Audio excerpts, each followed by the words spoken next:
अस्सलाम वालेकुम। हाँ जी वीवर्स, की हाल ने तुहाडा? उम्मीद करना खैरियत नाल होसो ते अल्लाह दे फजल करम और शुक्र दे नाल मैं भी खैरियत नाल हाँ। यार गल तुहाडे नाल व्लॉग शुरू करन दा मकसद ये आ भी मैं तुहाडे नाल गल बड़ी एक ज़रूरी करनी है। ते ज़रूरी गल ये है भी अज है 11वीं शरीफ। ते 11वीं शरीफ अक्सर कोई बंदा मतलब जेह्ड़े बाबी हैं वो 11वीं शरीफ नहीं करते, क्योंकि वो 11वीं शरीफ का लंगर ही नहीं खाते। ठीक है, सुनिया नूं पता है भी 11वीं शरीफ की की फजीलत है तो की कुछ है।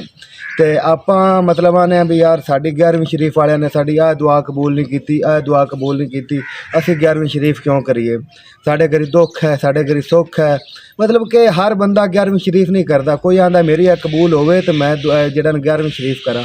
अगर तुसी 10 रुपये की चीज़ भी 11वीं शरीफ की एक मच्छी की भी 11वीं शरीफ कर दोगे ना, वो भी थोड़ी कबूल हो जाएगी। ठीक है, मेरा अज का मकसद यही गल करन दा कि मैं यार तुहानू दस सकां दुध की 11वीं शरीफ, आटे की 11वीं शरीफ।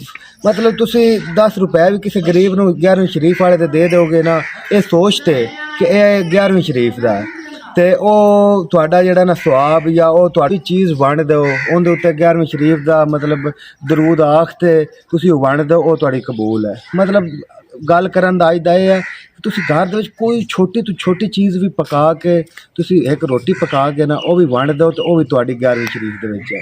ते तुसी यार मतलब तुसी वाबियां वाला काम मल्लिया होया कि मैं अज मतलब दुआ मंगी है, मेरी दुआ कबूल हो जाए, मेरी मन्नत है कबूल हो जाए।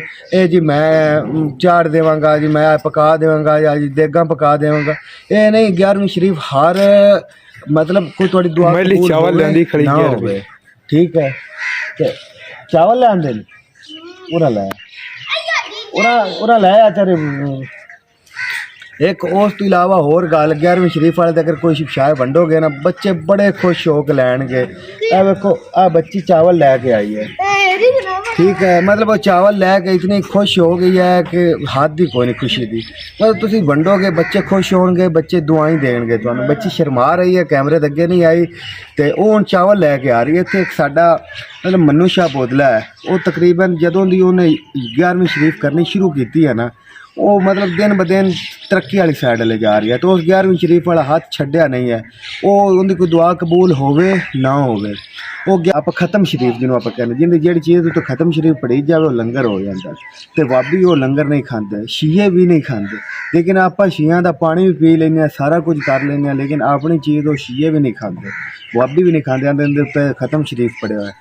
लेकिन ख़त्म शरीफ वाली चीज़ की जितनी बरकत है ना, वो तुहाडी सोच है कि उनकी कितनी एक बरकत है। तुहाडे घर दे विच बरकतां ही बरकतां हो जांदियां, तुहाडे घर रौनकां ही रौनकां हो जांदियां।